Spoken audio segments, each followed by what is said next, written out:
지금 이 나라 경제 추락에 대해서는 뭐 많은 국민들이 공감을 할 겁니다. 이렇게 바람을 잡아도 아까 제가 말씀드린 3부의 자료에 보면 경제가 엉망이다라는 데 대해서는 국민들 다수가 공감을 하고 있다고 봐요.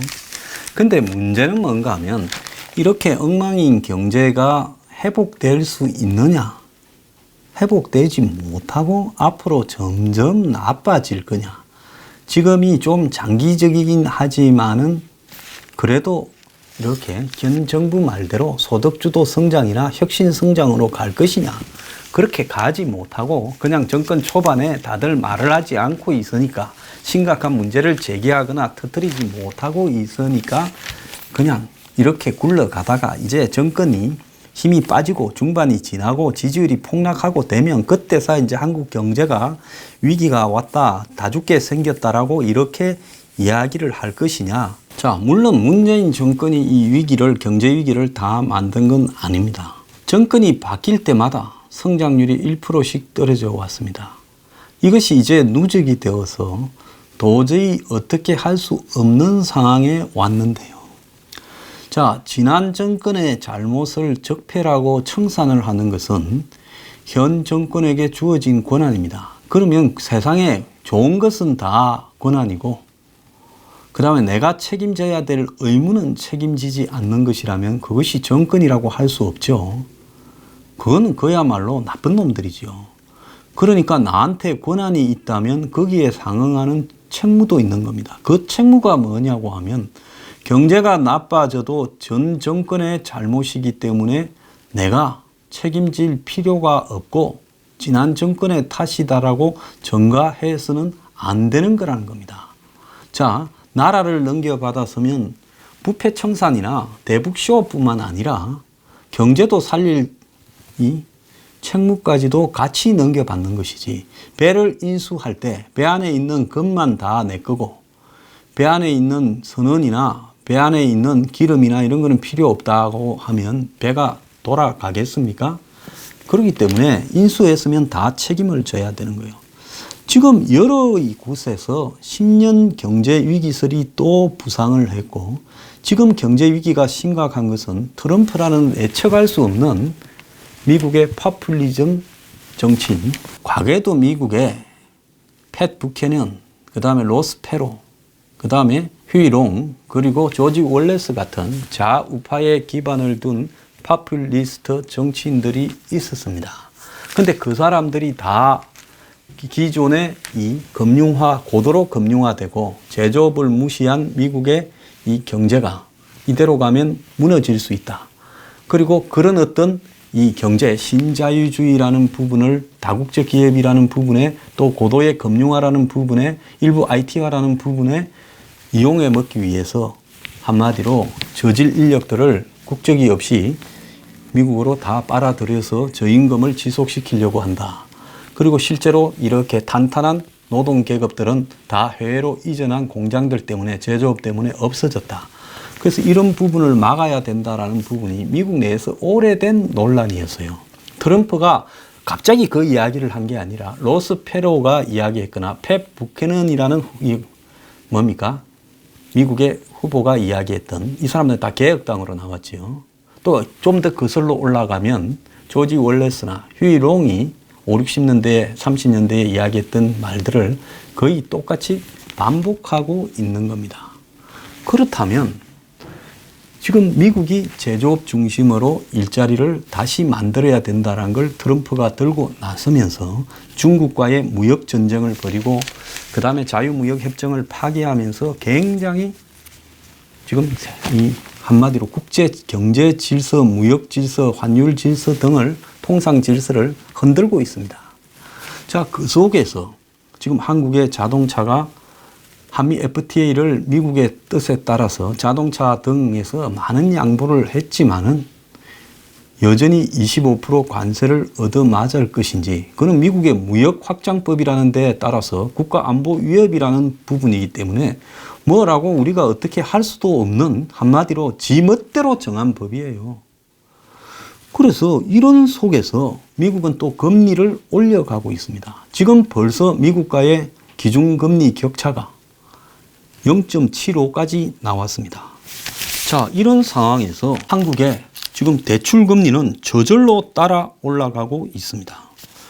그래서 미국 금리 인상에 따라 기준금리를 안 올리고 있어도 현재 이 5% 수준으로 대출 금리가 지금 올라갈 거다라고 지금 이야기가 나오고 있습니다. 불구하고 한국의 한국은행은 이런 부분들을 지금 정치와 밀접한 시각으로 바라보면서 눈치를 보고 있습니다. 자, 그런데 이 한국 경제 위기의 본질은 이 세계 경기 사이클하고도 관계가 있는데요. 지난 2008년 세계 금융위기 때는 대규모로 돈이 시중에 풀렸죠. 그리고 이 유동성이 신흥국으로 흘러 들어와서 거품을 만들어냈습니다. 그래서 이런 어떤 경기 과열 부분이 다시 나타나면 선진국의 중앙은행은 이제는 뭐라고 합니까? 테이퍼링이라고 부르는 양적 완화의 거꾸로 양적 축소를 하게 되죠. 그렇게 되면 신흥국에 대거 풀린 돈이 어떻게 됩니까? 이제 외국으로 빠져나가게 되죠. 그렇게 하기 위해서 뭘 합니까? 수단으로 금리를 올리게 되는 거죠. 이 과정에서 외환이 갑자기 유출이 되면 어떻게 됩니까? 유동성에 위기가 발생을 하는 겁니다. 이 유동성 위기가 발생하게 되면 이제는 신흥국의 외환위기 등이 이렇게 거론되고 있죠. 한국은 4천억 달러라서 이런 신흥국의 이 지난 IMF 같은 외환위기를 겪을 가능성은 별로 없겠지만 이런 신흥국 위기가 시발점으로 이제 전 세계 경제가 다시 위기에 빠지는 상황이 도달한다는 겁니다. 그런데 한국의 경제 위기가 지금 왜 다시 지금 터질 때가 됐다라고 보는가 하면 자, 97년 IMF죠. 2007년부터 시작된 위기가 2008년에 금융위기로 터졌습니다. 지금 2018년입니다. 그러니까 세 번째 위기가 올 거라고 이야기를 하고 있습니다. 자, 지금 우리나라의 경제의 핵심은 반도체로 다 쏠려가 있어요.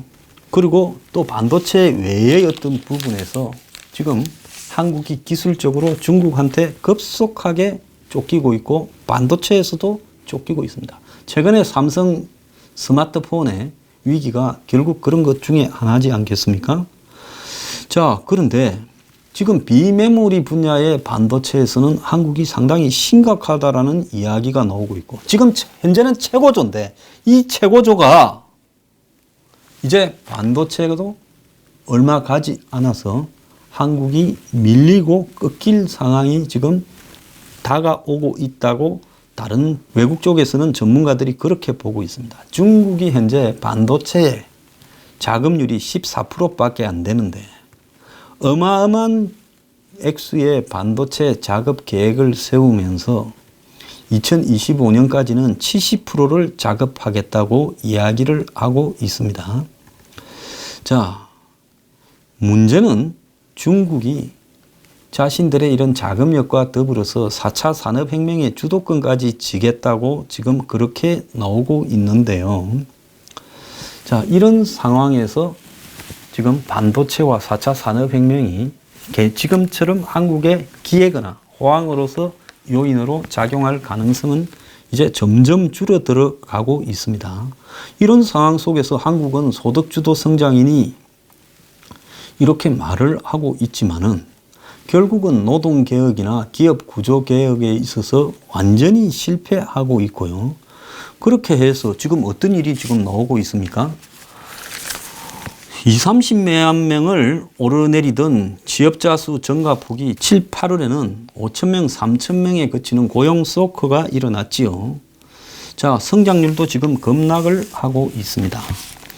자, 이 고용 참사라는 보도가 여러 차례 나오고 IMF 이후에 지금이 최고라고 이야기를 하고 있는데 놀라운 것은 한국의 실업률과 미국의 실업률이 역전될 상황이 곧 임박했다고 합니다. 올 1월부터 8월까지 월 평균 실업자 수가 112만 9천 명으로 IMF 이후에 가장 많다라는 겁니다. 이렇다 보니 실업급여 지급액도 8월까지 지급한액이 역대 최대인 4조 5천억으로 급증했고 실업자도 늘고 있고 그 다음에 지급 기준이 되는 최저임금도 인상되면서 총액 자체가 커졌다는 겁니다. 자, 이런 상황에서 미국과 실업률 격차도 아주 줄어들어서 지난해 2분기만 해도 미국의 실업률이 0.5% 높았는데 올해 2분기에는 0.1%로 이제 곧 미국과 한국의 실업률이 역전될 거라는 겁니다. 지금 반도체 빼놓고는 아무것도 없는데 내수는 부진하고 위기 경고 등이 투자, 고용 전반에 소비 전반에 다 익혀지고 있다는 겁니다. 그래서 보면요. 지금 명동에 상권 1번지라고 부르던 명동에 한 블록의 1층에 매장이 9개가 비어 있다는 겁니다. 1층에요. 자, 명동에 지금 오죽하면 공실률이 증가하고 있고 작년보다 2.4%가 증가했고 임대료가 지금 내려가고 있다고 합니다. 명동뿐만 아니라 압구정동, 첨당동에도 지금 그런 현상들이 속출하고 있습니다. 이 소비가 거의 사라져가고 있다는 거예요. 이런 속에서 또 뭐가 있겠습니까? 미중 무역 갈등이나 신흥국의 위기가 지금 계속되어 가고 있다는 거죠. 자, 미중 무역 갈등으로 자, 서로가 서로한테 이 관세를 폭탄적으로 미기고 있습니다. 미중 경제가 이 영향을 받아서 둔화되고, 그럼 미중의 경제가 둔화되고 수입품이 들어올 게 미국으로 안 들어오게 되면 어떻게 되겠어요? 싼 게. 또 중국으로도 미국에 싼 수입품이 안 들어오면 물가 상승 압력을 받아서 세계 경제가 올해 0.4% 후퇴할 거다.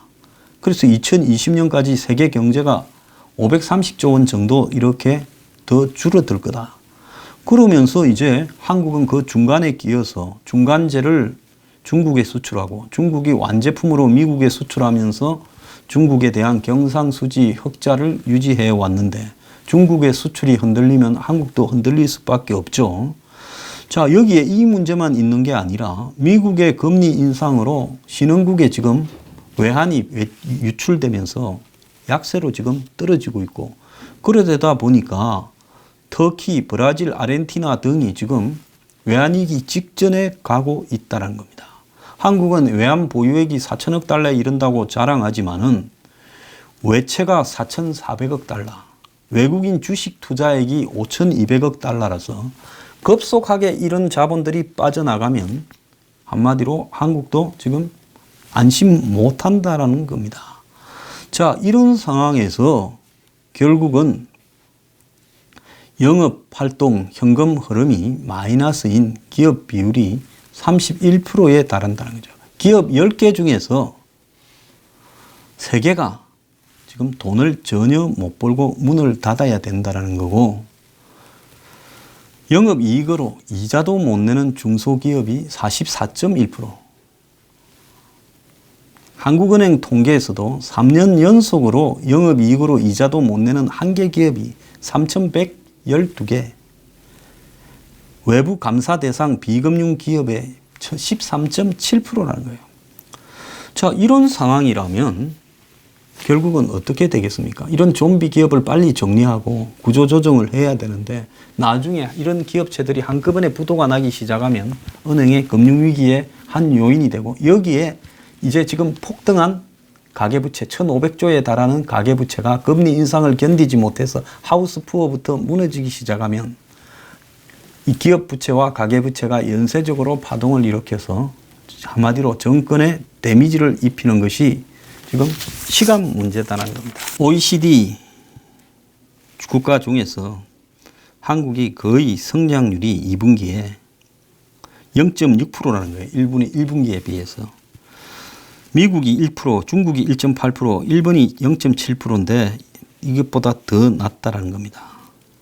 자, 이런 상황에서 소비, 투자, 수출 이런 부분이 동시에 직격탄을 맞고 있고, 특히 내수 전망이 암울하다는 겁니다. 그래서 경기가 누구나 다 본격적으로 하향 국면으로 곤두박질 치고 있다라는데, 정부는 당분간 고용 개선의 징후가 없다라고 이야기만 하면서 그냥 배째라 합니다. 자, 배를 째는 것은 좋은데요. 누구부터 죽겠습니까? 자, 이렇게 되다 보니까 이런 이 실업 상황에서 집값까지 뛰니까 젊은 사람들이 공인중개사 시험으로 2030이 몰려들고, 그래서 이거는 다른 것보다 좀 쉬워서 누구나 다 한번 해보자라고 하고, 평균 60점 이상이면 자격증이라서 지방에서 상경에서 고시원서 공인중개사 시험 준비한다는 거예요. 젊은 사람들이요, 공무원, 공기업, 중개사 시험에만 몰려들고 있다. 이게 정상적인 나라냐는 겁니다.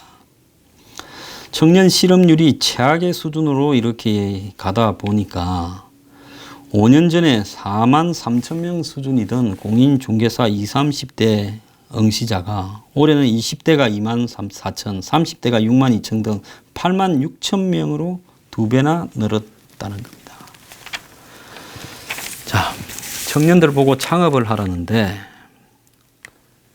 이 구직 대신 이 창업을 하는 중국 대학생이 구직 대신 창업을 하는 게 8%예요. 한국은 0.8%, 중국이 10배입니다. 미국은 대학교 내에 스타트업, 창업 기업들이 활발하고 졸업생 창업 비율이 10%인데 우리나라에는 전부 시험 공부, 공기업 공무원, 중개사 시험 공부까지 하고 있습니다. 자, 여기에 더해서 둘째를 낳는 엄마가 2007년에는 18만 명이었는데 이제 2017년에는 13만 명밖에 안 된다는 거예요. 이제 인구 감소가 폭발적으로 늘어나고 있습니다. 이것뿐입니까? 건강보험공단이 시범적으로 운영하는 서울요양원이라는데 150명인데요. 대기자만 1085명으로 대통령백도 안 통한다는 거죠. 요양병원에 비해서 시설이 좋고 다른 비용이 좀 적게 들어가니까 여기 들어가고 싶어서 난리라는 겁니다. 이게 지금 대한민국의 현실입니다. 이뿐입니까? 대한민국의 1인 가구의 평균 재산이, 순자산이 1억 2천만 원밖에 안 된다는 거예요.